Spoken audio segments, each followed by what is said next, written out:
il y a encore des gens. On va démarrer donc ce premier webinaire donc organisé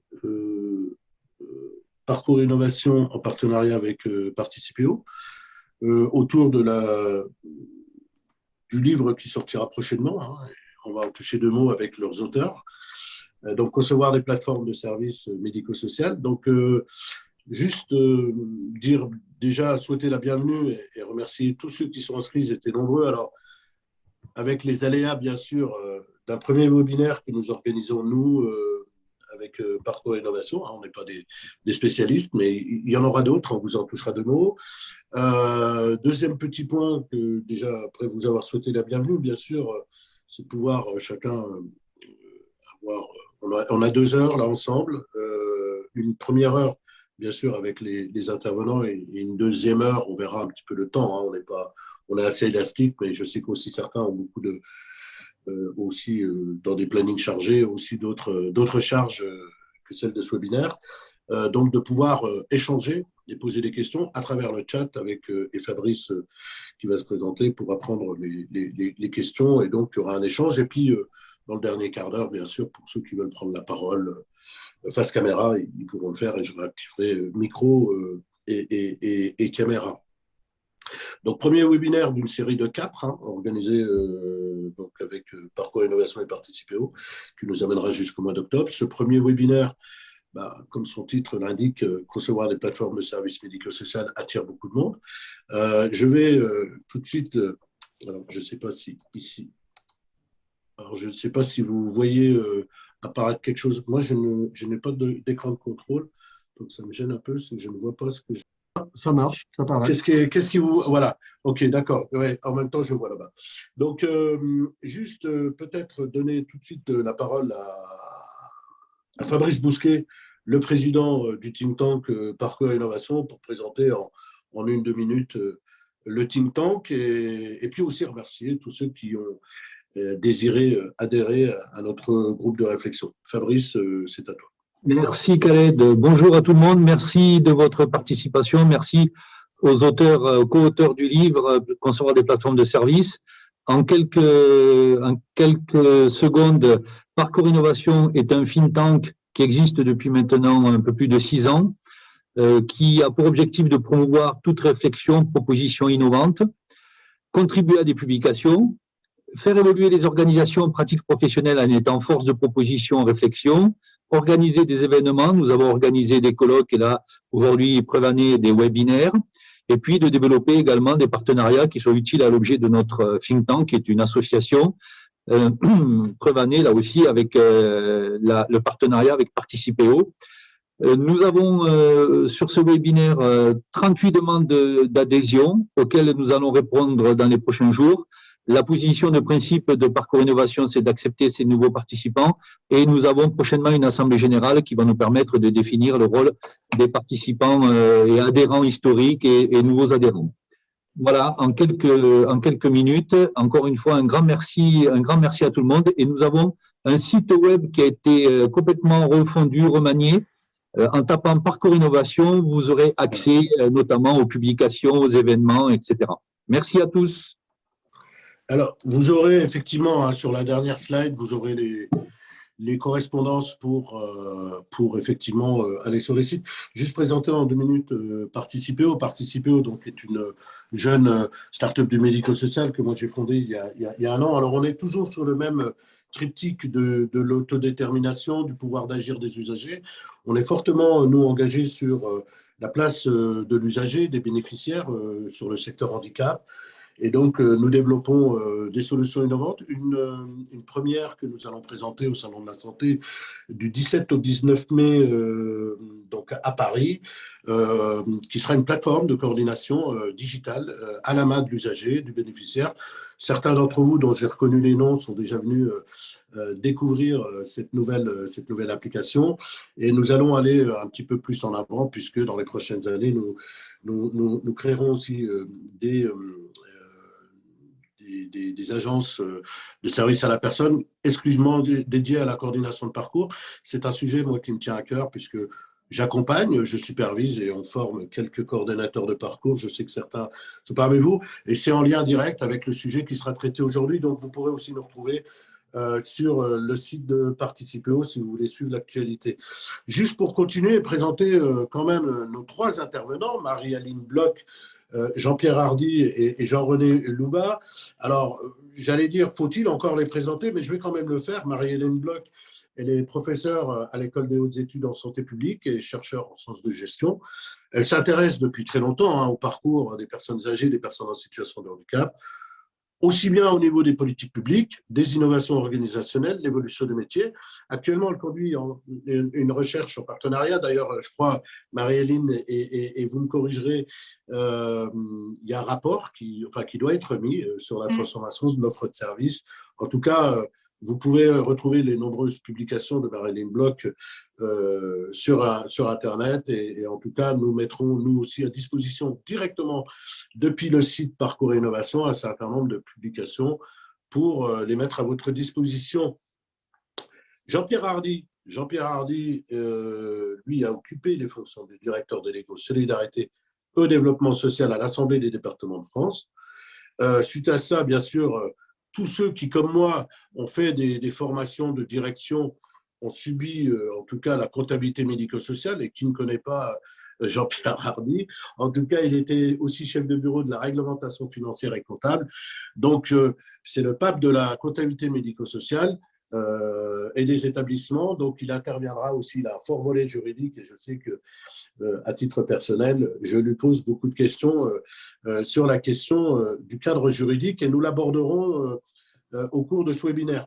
Enfin, Jean-René Louba, psychosociologue, docteur en sciences humaines, consultant libéral depuis de très nombreuses années auprès des établissements sanitaires sociaux et médico-sociaux. Voilà, et beaucoup de publications que vous pourrez aussi retrouver. La dernière, j'ai eu la chance d'en signer une avec lui sur la coordination de parcours dans le magazine Direction du mois de février. Nombreux ouvrages, aussi bien sur les cadres intermédiaires, sur les établissements, sur la coordination et bien sûr sur l'ensemble du secteur. Donc nous avons la chance d'avoir aujourd'hui ces trois auteurs et ces trois experts un petit peu de notre secteur pour nous parler de leur second ouvrage. Le premier, et je vais revenir juste à mon écran de partage, parce que là, voilà. Donc, le premier, alors attends, parce que là, hop, juste, voilà. Donc, le premier ouvrage, lui, a été écrit donc, en 2016. Il avait bien sûr été largement, en tout cas, publicisé à travers de nombreuses publications et de nombreux articles. Aujourd'hui, 6 ans après, ce deuxième ouvrage qui sort, nous allons nous interroger, nous, sur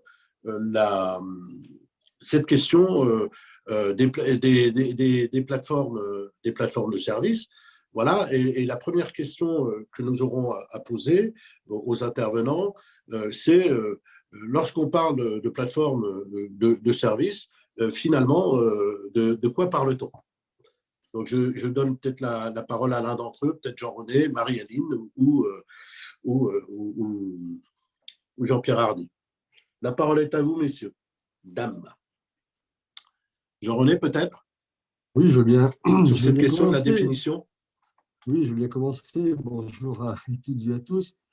Oui, tout le monde a compris que ce terme de plateforme était devenu un peu le sésame organisationnel de l'action médico-sociale. Donc, comme tous les termes tendance, il risque d'être victime de son succès. Le problème, c'est que c'est un terme très générique. Donc, on peut y mettre effectivement beaucoup de choses différentes derrière. Et on voit bien, d'ailleurs, nous reviendrons sur cette question quand on abordera la pénétration de ce concept et son opérationnalité dans le secteur. On constatera que certains opérateurs l'interprètent assez différemment. Voilà, donc Si on revient à l'étymologie de ce terme, finalement, qu'est-ce qu'il y a de commun malgré tout dans ce concept de plateforme? C'est une forme plate, donc il y a quand même l'idée déjà d'une structure qui se veut beaucoup plus horizontale, beaucoup plus transversale, beaucoup moins pyramidale. Donc, ça donne déjà une indication, je dirais, en termes de structuration, de configuration, de management. Après, quand on prend ce terme dans son usage commun, ça désigne souvent une structure qui est qui est au-dessus, qui est un peu méta, déjà. C'est une structure souvent de transition, qui n'est pas forcément appelée à être très durable. Donc, quand on reprend tous ces termes-là, on s'aperçoit qu'il y a quand même un certain nombre de caractéristiques. Je dirais que la plateforme, d'abord, il y a l'idée de plateau, il y a l'idée de mettre à plat, c'est-à-dire de rendre plus lisible une offre de service, de la mettre sous une forme un peu de palette, de gamme, pour la rendre au fond plus lisible au consommateur et de façon à faciliter son choix. Il y a aussi l'idée que la plateforme, c'est une structure de transition. Et je crois que ça, il faut revenir beaucoup là-dessus. On connaît tous les plateformes sur Internet qui sont effectivement des relais entre des gens qui attendent un service et des prestataires divers. Donc, on a des plateformes qui sont plus ou moins virtuelles ou plus ou moins matérialisées. Et on a un petit peu affaire aux deux aujourd'hui. On a des plateformes qui, à l'instar, je sais pas, de Booking.com ou de Blablacar, sont plutôt des plateformes relais. Et puis, on a des plateformes qui sont beaucoup plus matérialisées, c'est-à-dire qui disposent aussi de locaux, de ressources humaines et qui peuvent offrir une offre plus conséquente. On a l'exemple dans le secteur, par exemple, des PCPE qui fonctionnent véritablement comme une plateforme, puisqu'ils jouent leur rôle d'appréciation de la situation des personnes et ils servent de relais vers d'autres opérateurs. Voilà. Donc, un terme qui est très générique, mais qui tend quand même à modifier considérablement notre conception très, très basique, très classique de l'organisation. Merci, Jean-René. Marie-Hélène Bloch, dans un ouvrage que vous avez signé chez Duno en 2016, Mettre en œuvre une plateforme de service. D'ailleurs, on peut retrouver aussi un article de Liaison hospitalière de juillet 2016 dans lequel plusieurs recherches ont été faites au niveau mondial de savoir qu'est-ce qu'on entendait par plateforme de service. Et effectivement, dans le médico-social, qu'est-ce que ça veut dire exactement? Merci. Bon, si c'est en anglais, en plus, je me donne. Alors, si on peut couper le son chez les autres, s'il vous plaît, merci. Allez-y, Marie-Hélène Bloch, je vous en prie. Oui, alors en fait, moi je répondrais plutôt à la question de plateforme de service, pas seulement du mot plateforme. En fait, ce qui est important, je pense, dans le médico-social, c'est ce changement de paradigme, c'est-à-dire qu'on n'est plus trop à se centrer sur l'offre, mais sur à quoi elle sert. Et donc, c'est pour ça que moi, voilà, dans cet article, j'avais pris un service sans S, c'est-à-dire qu'elle est au service des personnes et de leur entourage. Et c'est surtout ça, c'est surtout cette finalité qui est mise en avant. Et après, on s'organise pour répondre, pour apporter la meilleure réponse aux besoins des personnes en fonction de leur parcours, de leur diversité. Alors après, dans le livre, il y a un autre endroit dans le livre où moi je décris en fait la plateforme comme avec des cercles concentriques. En fait, il y a quelque part à un moment, il y a un noyau dur, donc qui peut être, on va dire, un certain nombre de services qui sont attachés à une même personne morale. Et puis après, on a des services qui vont, on va dire, être en partenariat avec d'autres acteurs, donc du médico-social. Et puis après, on a aussi le fait que cette plateforme, elle est surtout en réseau, donc effectivement dans cette dimension horizontale, avec tous les acteurs, quels qu'ils soient, à partir du moment où on a besoin de trouver une réponse pour la personne, qui peut être peut-être pour la première fois, on va dire une structure de loisirs adaptée, ou ça peut être du côté sanitaire, une consultation spécialisée. Donc la plateforme, elle va être vraiment ancrée dans un territoire, donc ça c'est l'important. Elle ne vit pas toute seule, isolée, elle est vraiment irriguée par des partenariats formels ou informels avec les autres acteurs du territoire. Donc elle répond à la fois à des personnes individuelles, mais aussi à une population dans une dimension de responsabilité populationnelle. Merci Marie-Aline Blatt. Ça nous amène à notre deuxième question, justement. 6 ans après l'apparition de la première édition de votre ouvrage, quelles leçons peut-on tirer aujourd'hui de ces nouvelles organisations que vous avez rappelées avec Jean-René Loubard? Est-ce que le modèle il a été adopté par le secteur médico-social? Et puis, les opérateurs ont-ils finalement compris de quoi on voulait parler? Et est-ce qu'il y a des nouvelles organisations? Est-ce que vous l'évoquez dans votre nouvelle édition? Qu'est-ce qui a changé depuis 6 ans? Où en est-on? C'est moi qui réponds encore? Allez-y. Et puis peut-être Jean-René et même Jean-Pierre Hardy pourront prendre. Voilà.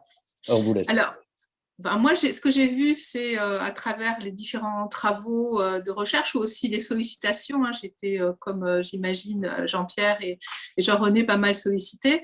Qu'il y a beaucoup d'acteurs, beaucoup aussi de fédérations, d'associations gestionnaires qui se sont mobilisés pour essayer de mettre en place ce type d'organisation.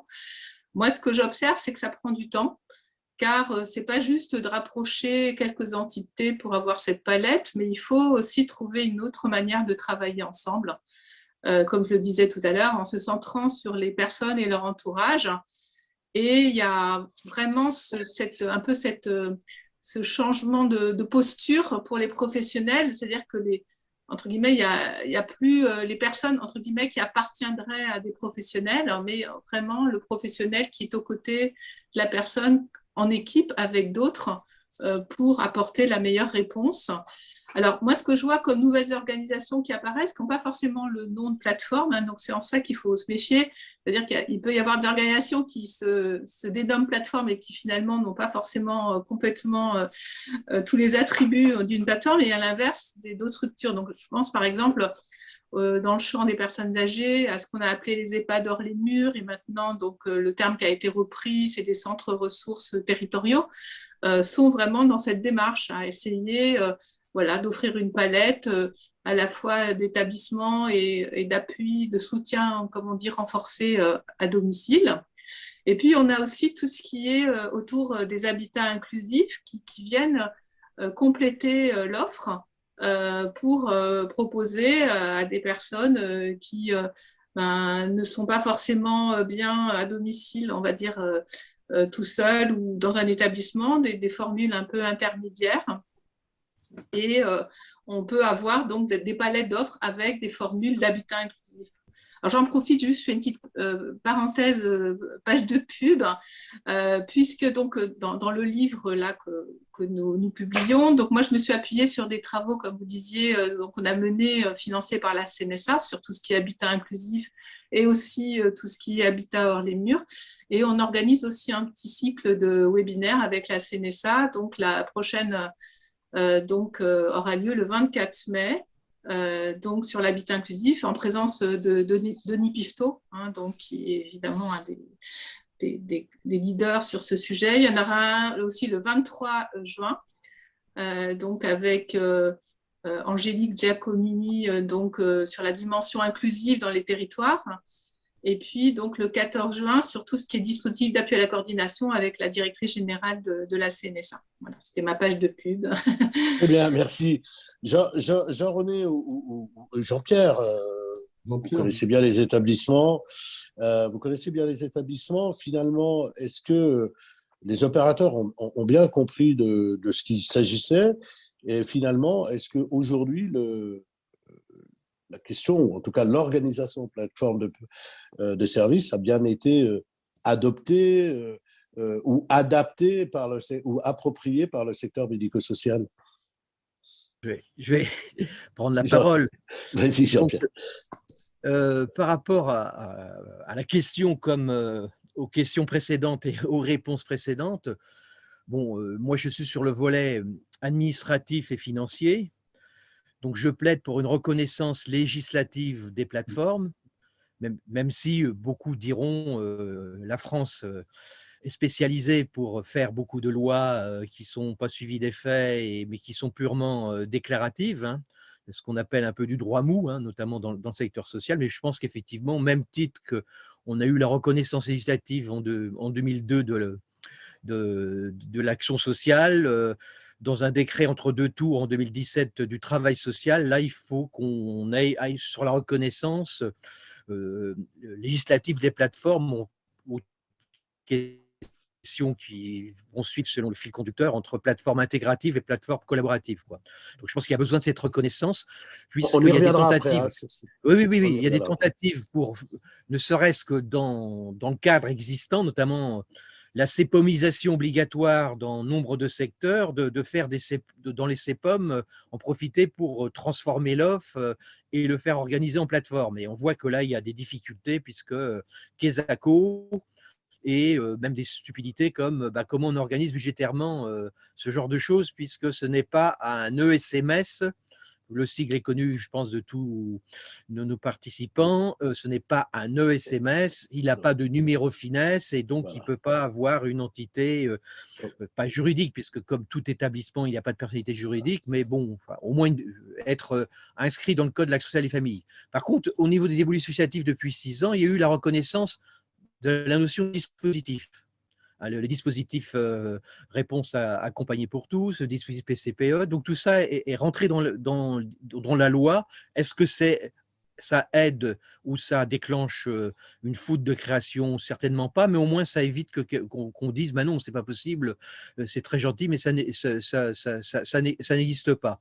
Donc toutes les lois, hein, je pense, bon, même si le dispositif ITEP qui fonctionnait avant d'expérimentation a été reconnu dans la loi Touraine, disons en 2016, quoi, de façon un peu concomitante à la publication du livre, puisqu'il y a quelques délais du nous ne nous écoute pas entre la remise de nos épreuves et la publication finale de l'ouvrage, quoi. Là, on a essayé de rattraper le coup avec toutes les lois qui sont parues en février dernier, dans la dernière relecture, hein, notamment sur la protection de l'enfance, etc. Donc, on a l'habitat inclusif, hein, qui a été reconnu dans la loi Elan, donc un peu plus tard, qui reprenait les propositions que j'avais pu faire en tant qu'ADF avec le soutien des élus, bien évidemment, qui était l'habitat regroupé solidaire. Donc tout ça, il y a même des dispositifs qui se créent, mais la question est de savoir si le dispositif il est englobant, est-ce qu'il englobe notamment les établissements et services, mais aussi d'autres éléments, ou est-ce que c'est un élément de plus, quoi. C'est-à-dire que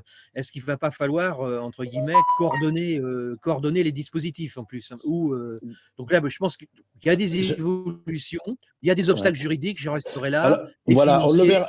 Ouais, on le verra dans la 4e question. Hein, merci. En tout cas, Jean-Pierre, on le verra dans la question 3 et la question 4, justement, les limites du modèle et quelles évolutions possibles. Et là-dessus, je sais que tu pourras nous apporter encore plus de réponses. Jean-René, toi qui es consultant depuis de nombreuses années auprès d'institutions, un tout petit point d'accessibilité jargonesque. Donc ESMS pour les profanes, établissements sociaux et même des fois sanitaires et médico-sociaux. Établissements et services. Et services. Loi 2022 voilà. qui a ajouté services. Voilà, il me rappelle mes chères études. Merci Jean-Pierre. Et deuxième point, le PCPE, pôle de compétences et de prestations externes, qui sont des services un petit peu récents, créés depuis maintenant quelques années. À chaque fois qu'il y aura un mot de jargon, donc les intervenants devront verser 1 euro sur mon livret A. Donc oui, Jean-René. Écoute, oui. Voilà, oui, effectivement, on est victime d'un jargon extraordinaire. Bon, Jean-Pierre le rappelait, et nous y reviendrons dans les questions suivantes sur les limites. On a affaire essentiellement comme limite à une injonction paradoxale, un peu permanente, hein, puisque effectivement les plateformes n'ont pas de reconnaissance statutaire, pas plus que les coordinateurs de parcours d'ailleurs. Oui. Donc en fait, on est constamment dans une espèce de message totalement paradoxal. Alors, les opérateurs, d'après ce que je peux voir, ils sont emparés assez différemment de ce concept. Il y a toute une partie je dirais, assez avancée de ce secteur qui s'est emparée de la question et on peut voir qu'il y a des expérimentations tout à fait pertinentes, intéressantes qui se mettent en place. Des opérateurs qui ont vraiment compris ce qu'était une plateforme, qui vont vraiment dans le sens de la mise en place d'une plateforme et qui butent effectivement sur les limites qui ont été évoquées là. C'est-à-dire que au lieu d'avoir affaire des partenaires qui les aident à mettre en place ce genre de choses, ben, c'est un peu le contraire. Ils butent sur des freins, des interlocuteurs, de la part des ARS qui les renvoient effectivement au code finesse, à des budgets, des projets par établissement et service. Voilà. Donc, ce sont des gens assez méritants qui, malgré tout, doivent faire preuve de beaucoup de volontarisme pour mener à bien cette transformation. Et puis, il y a une autre partie du secteur qui est resté très à la traîne, il faut le dire. Hein. Et puis, entre les deux, il y a ceux qui, un peu par opportunisme, alors pas forcément totalement cyniques, mais par opportunisme, ont compris qu'il fallait un peu bouger, rebaptiser parfois leur plateau de service en l'appelant plateforme. Alors, on a affaire comme ça parfois des fausses plateformes. On a affaire des conglomérats de services et d'établissements existants, où tout simplement on rebaptise plateforme. Voilà. Mais ce ne sont pas véritablement des plateformes de services dans le sens où il n'y a pas de transformation organisationnelle. Ce que je peux voir quand même aussi, c'est que malgré tout, l'évolution fait son chemin et qu'un certain nombre d'opérateurs ont vraiment changé de prisme. Parce que c'est ça, au fond, quand même l'objet de la plateforme. Ce n'est pas simplement changer une organisation pour le plaisir de changer une organisation, mais c'est la rendre plus adaptée, la rendre plus modulable, c'est faire en sorte qu'elle soit plus proche des personnes et plus en phase avec leurs attentes, leurs projets de vie, leur parcours personnel. Donc, le but de la plateforme, c'est quand même d'introduire une plus forte personnalisation, une plus forte adaptabilité. Et là, un certain nombre d'opérateurs ont vraiment compris ça, dans la mesure où ils ont donné beaucoup plus d'importance qu'avant au projet de vie, au parcours de vie. Ils ont fait des efforts pour mettre en place des services de coordination de parcours qui sont vraiment centrés sur les attentes des personnes. Donc, bon, il y a un aspect extrêmement, positif, je dirais, dans ces évolutions. Malheureusement, elles ne sont pas toujours reconnues, pas toujours connues déjà, mais pas toujours reconnues non plus par les pouvoirs publics. Et ils butent sur beaucoup de freins, ce qu'on verra dans les minutes qui vont suivre. Merci Jean-René d'avoir fait ce petit éclairage et surtout la transition vers une troisième question. Je vais revenir à la marotte qui est celle que j'ai présentée pour participer, qui est d'abord la place de l'usager. Et finalement, à l'heure des communautés 360 qui se mettent en place sur le territoire national et au-delà, je pense aussi au territoire ultramarin, quels sont les impacts finalement de ces plateformes de services? Je ne sais pas si vous l'évoquez dans le livre qui paraîtra. D'ailleurs, je rappelle la date, je crois que c'est le 18 mai. Le 18 mai, donc voilà. Quels sont les impacts pour les personnes accompagnées et leurs aidants finalement? Et puis aussi, on va mettre dans la boucle, dans un second temps aussi, quels sont les impacts pour les professionnels aussi et les organisations? Est-ce qu'on a déjà mesuré les impacts depuis 6 ans de ces transformations en direction ou finalement, est-ce que c'est toujours la même chose pour l'usager? Je ne sais pas. Oui, Marie-Aline, allez-y, je vous en prie. Je veux bien commencer. Allez-y. Ouais. Alors, a priori, effectivement, sur le papier, ça a l'air mieux pour celles qui sont déjà organisées de cette manière-là. Mais à ma connaissance, en tout cas au niveau scientifique, je ne connais quasiment pas de projet qui évalue, on va dire, scientifiquement l'impact sur les personnes. Alors, ce qu'il faut voir, c'est quand on fait un changement important comme celui-là, comme tout autre changement important, en fait, il y a plusieurs étapes. La première chose, c'est d'essayer de mettre en place la nouvelle organisation. Donc, comme on l'a évoqué, ça peut prendre un certain temps. En plus, il y a un certain nombre de freins sur lesquels on reviendra tout à l'heure. Ensuite, une fois qu'on a mis en place, on a donc en fait un certain nombre de ce que j'appellerais des processus nouveaux. Donc, Jean-René évoquait par exemple la réalisation, l'accompagnement du projet de vie, la mise en place d'un plan personnalisé avec la dimension globale de la personne, etc. Tout ça, c'est des conditions nécessaires, mais pas forcément suffisantes. Et après, on peut voir à la fois s'il y a une satisfaction des personnes, donc ça on peut le faire via des enquêtes de satisfaction des personnes, de l'entourage, et aussi un vrai impact sur l'autonomie, donc très concrètement, est-ce que les personnes, par rapport au projet de vie qu'elles avaient, arrivent à réaliser ces activités, etc. Donc là, je pense qu'on a encore du travail devant nous. Je peux juste mentionner quand même qu'il y a en cours, puisque bon, là, il y a des moyens importants au niveau des pouvoirs publics, pour ces dispositifs renforcés de soutien à domicile, donc qu'on appelle les DRAD, des expérimentations là où il y a des équipes scientifiques et qui sont en train de justement voir quelles sont les conditions pour la mise en place et de voir quels sont les bénéfices pour donc les personnes âgées. Après, il y a quand même un point important, c'est-à-dire que l'idée, ce n'est pas de se cantonner à quelques organisations qui tenteraient l'aventure des plateformes, mais on est quand même aussi dans la volonté de transformer l'ensemble du secteur. Et pour cela, par exemple, le dernier référentiel de la Haute Autorité de Santé pour l'évaluation des établissements sociaux et médico-sociaux, où on a inclus dedans, on va dire, voilà, le parcours des personnes, voir comment, la même façon qu'on le fait pour les hôpitaux. À mon sens, une fois ça sera bien approprié par les organismes, les opérateurs, ça sera un moyen de faire avancer tout le monde dans ce sujet-là. Alors, je termine sur les professionnels. Pour le coup, pour les professionnels, c'est un peu ambivalent, c'est-à-dire que ça peut être une occasion de retrouver du sens à un travail.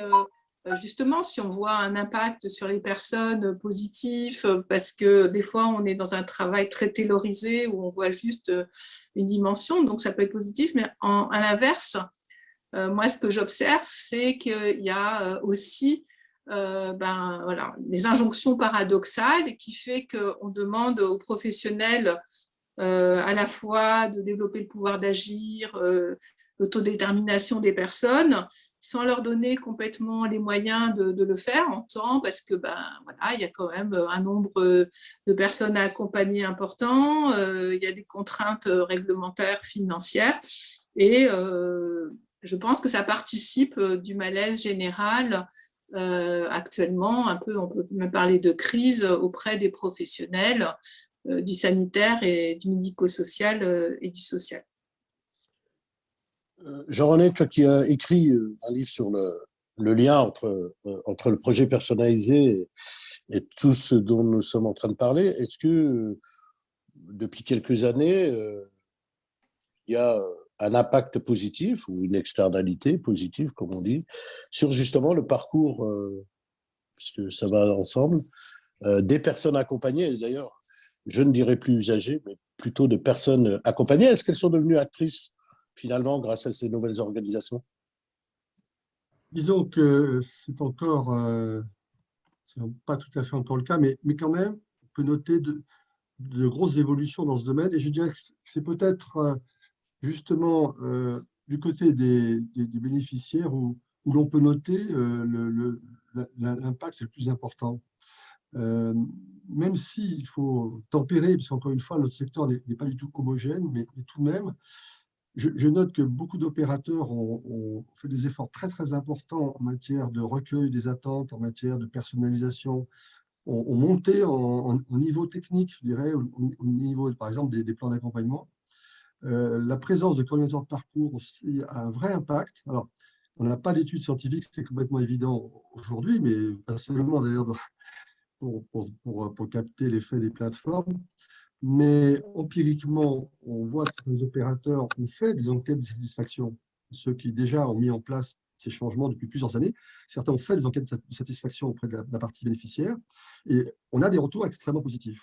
Des retours extrêmement positifs sur plusieurs plans. D'abord sur le recueil des attentes et sur la prise en compte du projet de vie. Ça, c'est indéniable.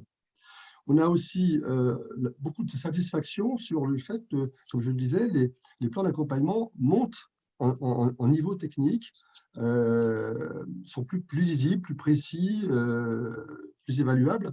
Et ça, les bénéficiaires le mesurent. Donc, on a un effet donc sur cette prise des attentes, c'est vrai. Maintenant, ce n'est pas peut-être suffisant parce qu'on voit des écarts très importants d'un opérateur à l'autre. Il y a ceux qui vraiment ont compris l'esprit de la transformation et ont mis en place une véritable d'ailleurs pédagogie du changement, y compris auprès de leurs professionnels. Et puis il y a ceux qui n'ont pas fait ce travail-là et pour lesquels, je dirais, on est peut-être plus dans le faire semblant, plus dans la tentation, la tentative de faire preuve d'opportunisme, hein, d'être dans l'air du temps, mais chez lesquels on ne note pas tous autant d'impact. Maintenant, je distinguerai bien les impacts aux différents niveaux, parce que la plateforme, elle est faite pour quoi? Comme je dis, elle est faite d'abord pour offrir une offre plus adaptative, plus personnalisée pour les personnes. Donc, le premier impact souhaité, évidemment, c'est l'impact auprès des bénéficiaires, auprès de leur parcours. Maintenant, il y a les impacts aussi organisationnels, et il y a les impacts managériaux et culturels. Là, c'est un peu plus compliqué parce que ces changements-là tombent dans une période quand même qui est assez compliquée. Il y a eu la crise Covid d'une part, mais pas seulement. La crise Covid a été le révélateur des limites, on y reviendra vraiment, du modèle français. Et je pense qu'il faut revenir à ça. Aujourd'hui, beaucoup de professionnels, c'est pour ça que le secteur a du mal à recruter. Il est en train de suivre un petit peu de loin le secteur sanitaire, hein, qui est en pleine débandade. C'est qu'il y a un risque de démotivation des professionnels extrêmement important dont il faut parler, parce que ce changement n'est pas aussi clair que ça. Il est rendu très peu visible. Et moi, en tant que consultant, je constate deux choses. C'est que soit on a des professionnels, effectivement, qui ont compris ces changements, qui y trouvent un sens, voire même une évolution professionnelle, mais beaucoup aussi sont un peu abasourdis, sidérés par l'avalanche de contradictions, d'injonctions, de textes, etc. Bon. Ils ne sont pas tous de mauvaise foi. Un certain nombre, vraiment, je crois, sont en train de se dire, finalement, vers quoi on va, comment on y va, etc. Il y a un risque de perte de sens qui est tout à fait réel et que je constate, moi, dans mes interventions de terrain. Donc, voilà. Donc, finalement, un regard extrêmement nuancé, voire contradictoire, parfois, sur ces impacts. Merci Jean-René. Une autre un continuum de questions, et plutôt qui va s'adresser à Jean-Pierre Hardy. Finalement, ils sont tombés dans le piège de l'ancien monde et du nouveau monde. Finalement, Jean-Pierre, tu as évoqué plateforme intégrative ou plateforme collaborative, peut-être nous en toucher deux mots. Est-ce que ces plateformes mettent en cause la notion d'établissement? Est-ce que c'est une destruction, reconstruction? Et finalement, ces plateformes, est-ce qu'elles créent de nouveaux services ou est-ce juste une reconfiguration des anciens établissements que l'on connaît depuis les lois de 75? Oui, par rapport à ça, donc rapidement sur plateforme intégrative et collaborative. Intégrative, c'est de fait un organisme gestionnaire. On va prendre les grands classiques du secteur du handicap, une ADAPI ou une APAGE départementale ou un PEP départemental qui, entre guillemets, rassemble dans une plateforme les services qu'ils ont créés et gérés au cours d'une histoire parfois de plusieurs décennies. Même plus longtemps pour d'autres, hein, notamment à des niveaux. Alors, à quel niveau? Départemental, régional, c'est un peu important, puisque je pense que le problème de la plateforme, c'est qu'elle doit être territorialisée. Donc, les régions, une association, une fondation qui gérerait plusieurs établissements, une dizaine d'établissements, dont certains sont à Reims et d'autres à Mulhouse, faire une plateforme Grand Est disons, intégrative de cette même organe gestionnaire, c'est un peu compliqué. Donc, on est sur des échelons départementaux, voire infradépartementaux. Là, c'est mon passage à la SDF qui m'a fait comprendre l'importance des territoires où il y a des départements qui n'ont pas d'existence, hein, c'est-à-dire qu'il y a des plaines, etc. Je ne vais pas citer la Beauce et la Brie, mais il y a des départements où effectivement il y a des vallées, il y a des montagnes. Pour reprendre qu'un département sur lequel je suis intervenu aussi dans des formations, le Doubs, il y a le Haut-Doubs, il y a Besançon, et il y a Montbéliard, Peugeot-Montbéliard, et les deux termes sont importants. Il y a le département de l'Ariège, qui est un petit département, à l'ADF qui voulait passer à 60 départements, on disait vous êtes un peu petit.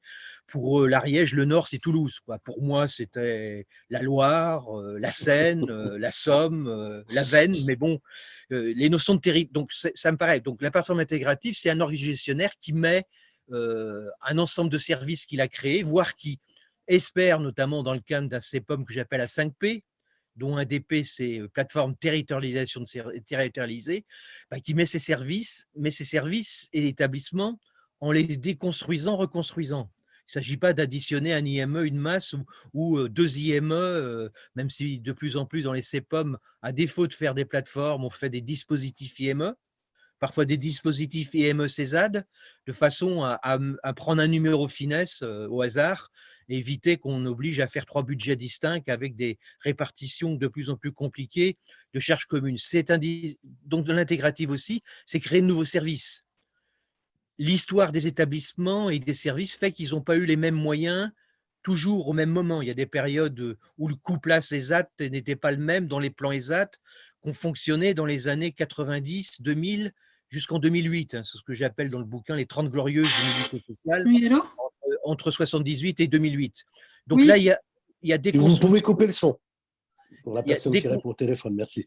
Il y a déconstruction, reconstruction, dans le sens à la fois, et donc ça pose la question du projet individuel, du passage de projet d'établissement en projet territorial.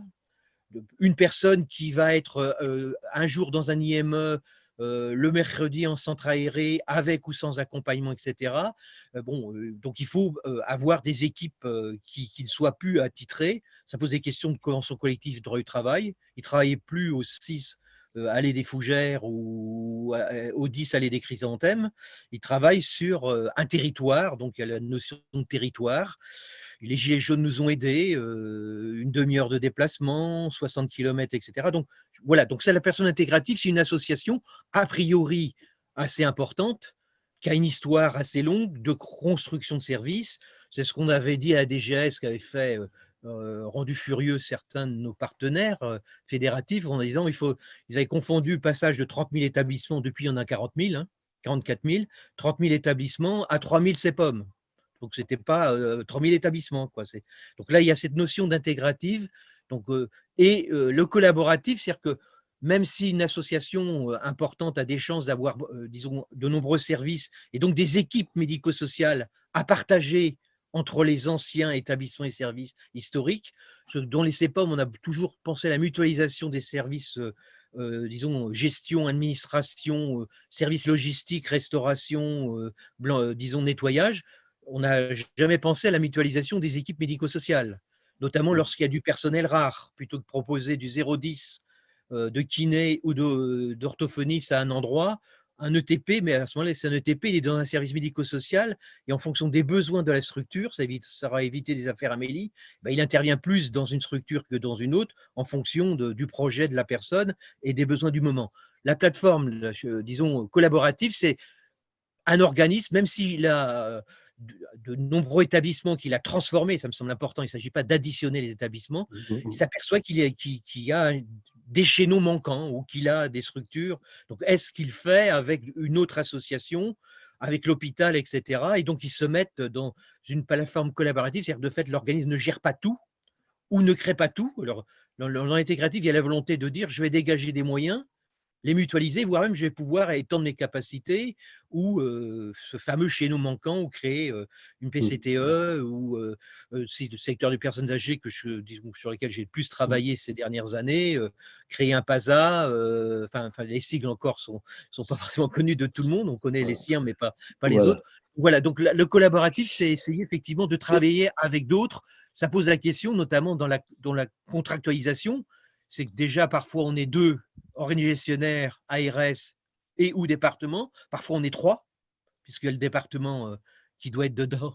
Et là, si on est 4, 5, parce qu'il y a d'autres structures, même s'il y a des débats sur les structures pivots à mettre en place de façon à éviter d'avoir 10 signataires. Et donc, juste pour conclure sur cette question, Jean-Pierre, finalement, est-ce que ça remet en cause, est-ce qu'on refait du neuf avec du vieux, ou est-ce que on oublie tout et finalement on passe de ce qu'on appelle la transformation à une métamorphose, c'est-à-dire créer quelque chose ex nihilo qui n'existerait pas aujourd'hui, finalement?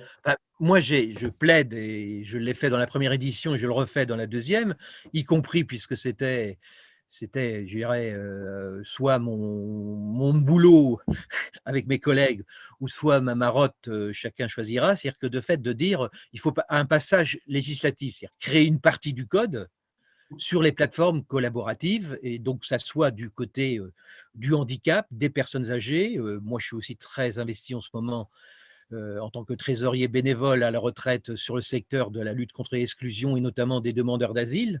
Donc, il faut pouvoir faire reconnaître ces plateformes ou les dispositifs, parce qu'il y a la notion de dispositif qui monte aussi en puissance, qui permet d'articuler des anciens ESMS, mais pas simplement additionner un SMS. Je pense qu'il faut aussi que cette plateforme articule avec les ULIS si on est dans le champ du handicap. Là, il y a eu dans la dernière loi qui est parue en février là, sur la loi Taché, hein, sur la protection de l'enfance, on reparle des CEPOM. Et je dis, on aurait dû, facultatif, on aurait dû rendre les CEPOM obligatoires, protection de l'enfance, il y a 25% qui relèvent de MDPH et la pédopsychiatrie. Et la rendre obligatoire sur un territoire, la mise en place, effectivement, CEPOM, plateforme de services, pour que collaborent réellement ces différents services. Mais ce n'est pas simplement collaborer, c'est aussi vraiment que l'ensemble se transforme. C'est bien. La notion de SMS, pour moi, effectivement, on ne peut pas tout faire table rase. Il faut qu'elle coexistera avec les plateformes. Il faut que les plateformes, entre guillemets, deviennent hégémoniques.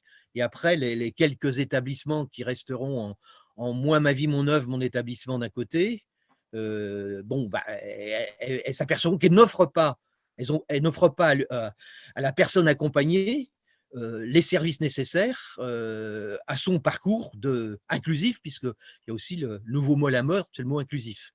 Et contrairement à ce que dit la conférence sur les CESAD, est défini dans le droit européen. Très bien, merci Jean-Pierre. Vous avez introduit tous les trois, et on arrive au dernier quart d'heure de votre intervention, vous avez introduit en tout cas des notions très intéressantes, très importantes, les notions de parcours, bien sûr la notion de la personne actrice de son parcours. Vous avez aussi introduit la notion, d'ailleurs, qui est très particulière dans le secteur médico-social, du projet de vie, parce que je rappelle, moi, je l'ai rappelé en conférence, que les 70 millions de Français, on ne leur demande pas leur projet de vie, mais on le demande aux bénéficiaires, en tout cas du secteur médico-social. En tout cas, et on voit bien qu'on n'arrivera pas à compartimenter les personnes, puisque les personnes, et tu viens de le rappeler, peuvent être aussi bien sur un établissement, un service, passer d'un territoire à l'autre. Finalement, ça nous amène à notre dernière question. Depuis toutes ces années où on parle de ces plateformes, de ces organisations, finalement, quelles sont les limites, et vous en avez abordé quelques-unes, quelles sont les limites de ce modèle de plateforme, quand on voit que aussi les communautés 360 ont du mal à se mettre en place, quelles seraient les limites de ce modèle? Et finalement, je le dirais peut-être en conclusion, donnez-nous de l'espoir aujourd'hui. Finalement, quelles évolutions possibles du cadre administratif et financier qui rendrait, en tout cas, plus facile cette évolution vers ces modèles en plateforme. Je ne sais pas qui veut prendre la main là-dessus. Je veux bien, voilà. je veux rebondir parce que je crois qu'effectivement, ce que disait Jean-Pierre Hardy est important. Il n'y aura pas de transformation de l'offre médico-sociale et sociale. Il n'y aura pas de passage en plateforme si on ne défait pas la notion d'établissement classique. Voilà. La plateforme, c'est la principale limite d'ailleurs, c'est que la plateforme ne peut pas être un conglomérat d'établissements et services existants, c'est une transformation. C'est quelque chose sur lequel j'insiste beaucoup dans la partie et dans les ouvrages, optimiser les ressources, c'est que cette transformation, elle nécessite ce qu'on appelle un processus de réingénierie. Il faut repenser nos organisations et notamment les repenser sur le mode de la mutualisation. Sinon, on fait du neuf avec du vieux, ça ne change pas grand-chose. Donc, il faut effectivement des organisations plus souples, qui aient plus de force de frappe, qui aient une offre plus diversifiée. Et pour ça, il faut mutualiser les ressources. Ça, c'est l'aspect organisationnel de la plateforme.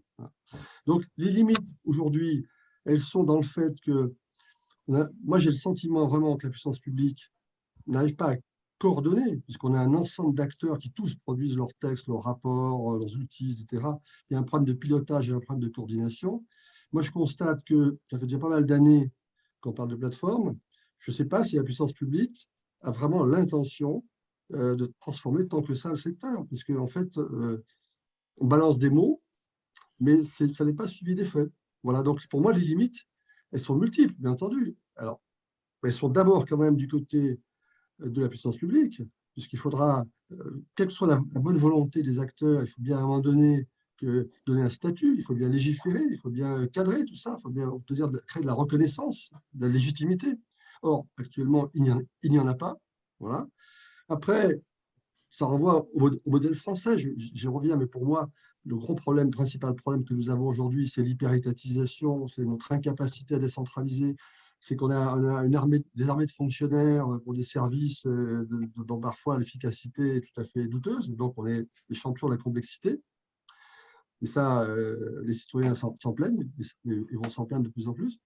Les autres limites, elles sont du côté des opérateurs. Il y a effectivement un certain nombre d'opérateurs qui n'ont peut-être pas envie non plus de devoir réinterroger leur fonctionnement, leur pouvoir, leur clientélisme local. Il y a les aspects immobiliers aussi dont on ne parle pas suffisamment, mais qui sont un des obstacles extrêmement importants à la transformation. Que faire du patrimoine immobilier de nombreux établissements? Et enfin, les freins culturels du côté des corporatismes, des professionnels, des centres de formation, on en parle actuellement beaucoup, la question aussi de l'endogamie de la formation initiale qui est propre à notre secteur et qu'il faut absolument dépasser. Parce que, évidemment, vous voyez, par exemple, on a encore des professionnels qui sortent de centres de formation, ils n'ont même pas entendu parler de Séraphin Péage, par exemple. Donc, on se dit, c'est pas gagné la transformation. Voilà. Donc, les limites, elles sont multiples.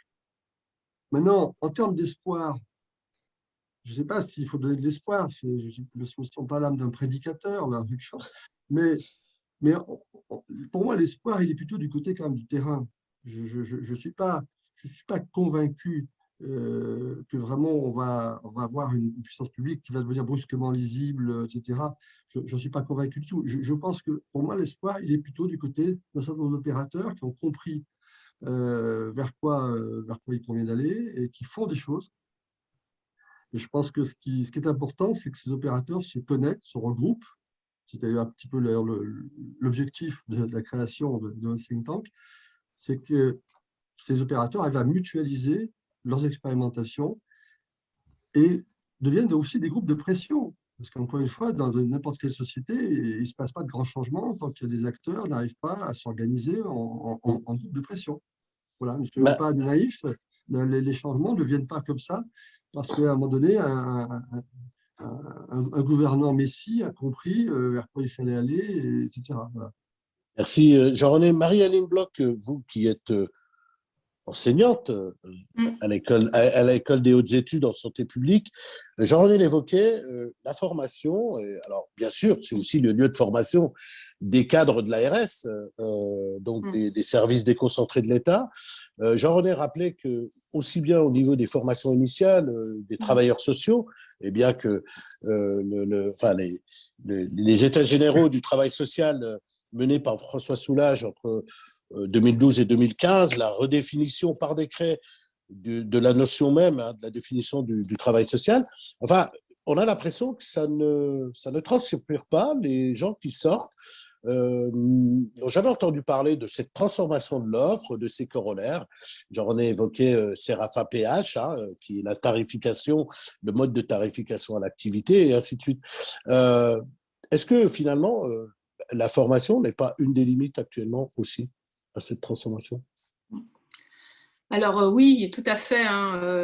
Moi, je pense que c'est un des nœuds essentiels. La formation initiale et la formation continue, et aussi le statut des professionnels, avec des conventions collectives qui ont une certaine inertie, et puis aussi des cadres, des référentiels métiers qui sont d'une lourdeur et qu'on a du mal à faire évoluer.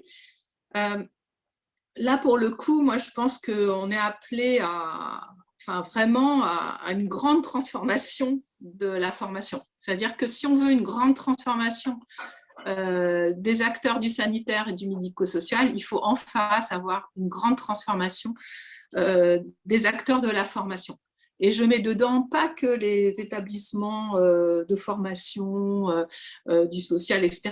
Je mets dedans vraiment tous les acteurs de la formation avec les universités, parce que on va dire les objectifs sont très, très ambitieux et ça doit s'inscrire dans la durée. Alors, il se trouve que bon, la semaine dernière, alors bon, ça c'est pas dans le livre, hein, mais bon, c'est dans la poursuite quand même de la réflexion du livre.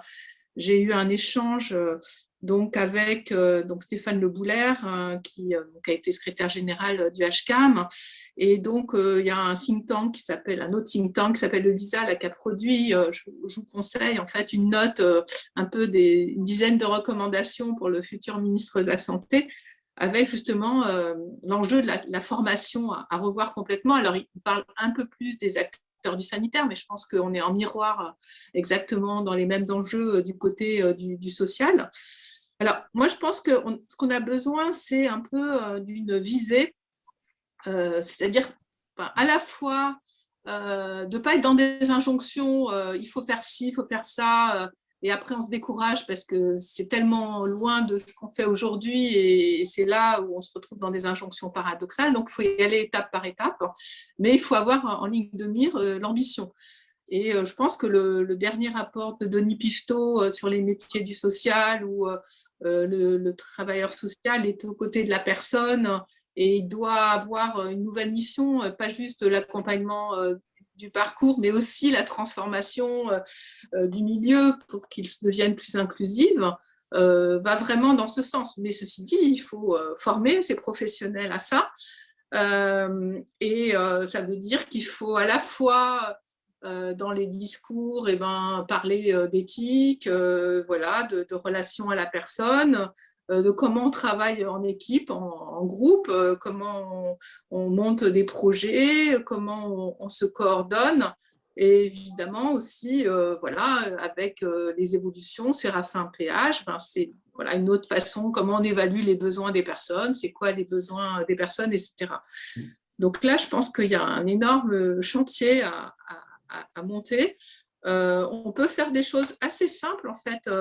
On a la chance maintenant d'avoir tout ce qui est e-learning, où on peut faire des socles communs qui seraient mis à disposition voilà, des instituts en région, parce que l'idée, ce n'est pas de tout centraliser, c'est aussi de développer, on va dire, des potentiels de formation où il y a des partenariats avec les universités, avec les secteurs professionnels, avec les usagers, enfin, pas les usagers, les personnes, excusez-moi, monsieur Agege, qui soient partenaires, parce que vous savez, maintenant, il y a des approches où, dans les formations, on fait voilà, intervenir les personnes elles-mêmes, hein, qui peuvent témoigner et qui deviennent, entre guillemets, par leur savoir expérientiel, des formateurs. L'autre point que j'ajouterais, c'est la complexité du champ, du secteur, de comprendre comment ça s'organise de manière globale dans le secteur sanitaire, aussi dans les acteurs de droit commun, comment savoir se repérer.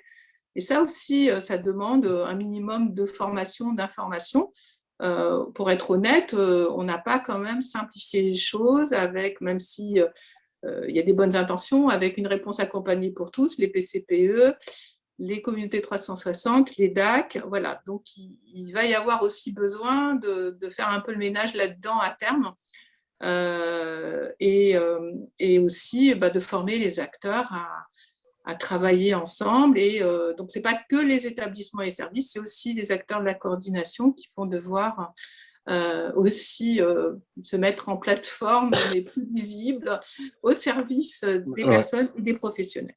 Merci Marie-Aline. Je reprendrai un terme que vous venez d'évoquer, faire le ménage, et je vais laisser peut-être une conclusion, il nous reste 5 minutes, enfin un peu plus de 5 minutes, à Jean-Pierre Hardy. Finalement, cette question de faire le ménage, le cadre administratif et financier, est-ce qu'on fait sauter la banque ? Est-ce qu'on fait sauter le régime des autorisations ? Qu'est-ce qui coince aujourd'hui, finalement ? Et qu'est-ce qu'on peut toucher et que l'État, puisque j'ai bien compris que, bien sûr, il y a des décisions de la force publique, en tout cas des autorités publiques, qu'est-ce qui grippe et où c'est qu'on peut mettre de l'huile pour aller vers cet idéal, justement, de transformation ?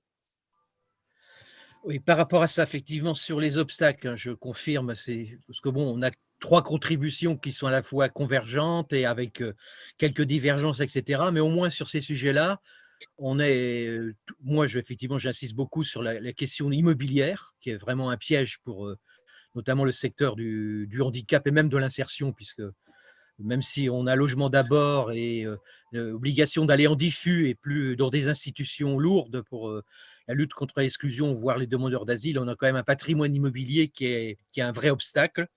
Il y a aussi effectivement la nécessité de la réarchitecture, comme on dit, du travail social, qui était disons, dans les états généraux de 2014, mais qui, bon, il y a le rapport Pifto qui vient d'être évoqué tout à l'heure, mais on voit bien qu'il faut imaginer Sisyphe heureux, quoi, puisque tous les 5 ans maintenant, il y a cette volonté soit de revoir les choses, et ça débouche le néocorporatisme que je dénonce dans cet ouvrage et dans d'autres d'ailleurs, finit par le triompher, et dans le meilleur des cas, on ajoute de nouvelles professions aux anciennes, quoi. Si on a 13 dans le code d'action sociale et famille, est-ce qu'on ajoute coordonnateur de parcours, est-ce qu'on ajoute gestionnaire de cas, est-ce qu'on ajoute, disons, assistant de parcours de vie, enfin, toutes les expériences qui sont menées, ou est-ce qu'en fin de compte, effectivement, on va vers une vraie transformation, ce qui veut dire aussi les résistances, je dirais, des organismes de formation qui ne sont pas prêts du tout à sortir des 13 professions canoniques du travail social, quoi. Donc voilà, donc, je pense que c'est vraiment 2 obstacles importants, l'immobilier, etc. Autrement, le secteur, c'est toujours co-construit. Là, dans une contribution, dans ma contribution aussi, dans une autre qui va paraître chez Duno avec Landesi sur l'innovation sociale, moi j'insiste beaucoup, le conte de fées comme quoi tout a été fait par les gestionnaires et les associations et rien par l'administration. L'administration sociale, à la fois sœur jumelle des associations et frère ennemi, a co-construit le secteur, notamment pendant les 30 glorieuses 1978-2008. Donc là, il faudrait que ces plateformes soient co-construites. Il faut passer par un stade législatif pour, tout en ne supprimant pas l'ancien, parce qu'on n'est pas table rase. Il faut sortir ce que n'est pas sorti certains de mes collègues, que je ne dénoncerai pas, à quel on a contribué à d'autres ouvrages, du syndrome de Stockholm ou du syndrome du pont de la rivière Kwai, c'est-à-dire que l'hésitation on a tellement mis de temps à construire, à faire reconnaître l'établissement, c'est un des paradoxes. C'est-à-dire que la loi de 2002 reconnaît les établissements et les services, la notion de directeur d'établissement et de service, et et là on fait les performances d'établissement, c'est-à-dire qu'on sophistique énormément tout ce qui est autour d'établissement au moment où il faut la remettre en cause, quoi. Donc mais là je pense que ça doit être co-construit. Alors moi je crois beaucoup à la logique CEPOM, à condition qu'il n'y ait pas d'obstacle, donc je ne vais pas traiter ici budgétaire, EPRD, etc. Je pense qu'il faut que ces plateformes soient co-construites, administration sociale et départementale et étatique, et organismes gestionnaires, parce qu'il n'y a pas que des établissements de statut privé. Moi, jeudi, vendredi, je suis à l'EHESB, où il y a les journées professionnelles des IAS qui m'ont sollicité. Entre IS d'hier, IS hier, protection de l'enfance, direction des hôpitaux, IS d'aujourd'hui, qui sont dans la recomposition de l'offre, mais aussi qui ont été mis de côté dans les transformations hospitalières qu'on remet en cause suite au Covid. Et donc, le IAS de demain, ça sera sur Alors, c'est quoi l'IAS inspecteur des affaires sanitaires et sociales, Merci. de l'action sanitaire, pas affaires. Merci. L'action. Et donc là, effectivement, quelle sera l'administration de la transition écologique de demain, avec les problèmes de santé, les questions migratoires. Donc il y a une réflexion à avoir, c'est ce que je leur propose, parce qu'ils m'ont sollicité comme anciens, et de dire attention, que réfléchissez, quelle sera la profession dans les 10-20 prochaines années, par rapport à la crise, et notamment écologique, qui n'est pas simplement de l'écologie, qui est aussi des questions de santé, qui est des questions d'économie circulaire, d'éviter des déplacements trop importants, de mutualisation et d'économie. Merci Jean-Pierre. Je crois qu'on a tenu le temps. En tout cas, il est 11h06 et on va faire une toute petite pause de 5 minutes qui permettra aux uns et aux autres de se réchauffer le café qui est devenu froid. Merci d'avoir rappelé, déjà merci aux 3 intervenants dans cette première heure qui nous a permis d'apprendre un petit peu sur ces plateformes. Voilà, on va rentrer dans la deuxième heure. On va prendre les questions pour un peu plus comprendre, hein, 1 heure pour apprendre, 1 heure pour comprendre. Vous avez évoqué aussi des thématiques comme effectivement les logiques, le patrimoine immobilier. Est-ce qu'on a des politiques de patrimoine immobilier dans les associations? La transformation, les impacts, enfin il y a beaucoup de choses. Bien sûr, tout le corollaire administratif et financier qui peut être un frein, mais qui finalement a déjà commencé un petit peu à évoluer. Donc, je vous donne rendez-vous. Je vais mettre un petit écran d'attente et je vous donne rendez-vous dans 5 minutes. On reprend, juste le temps de prendre les questions avec Fabrice Bousquet. Je le remercie d'avoir pris le soin de reprendre. Si certains d'entre vous veulent s'exprimer ou interpeller directement les intervenants, ils peuvent nous le faire savoir. On aura 50 minutes en tout cas pour échanger et ce que nous avons voulu, ce n'est pas un webinaire descendant, mais plus aussi un temps d'échange et d'interaction avec vous tous et vous toutes. À tout de suite.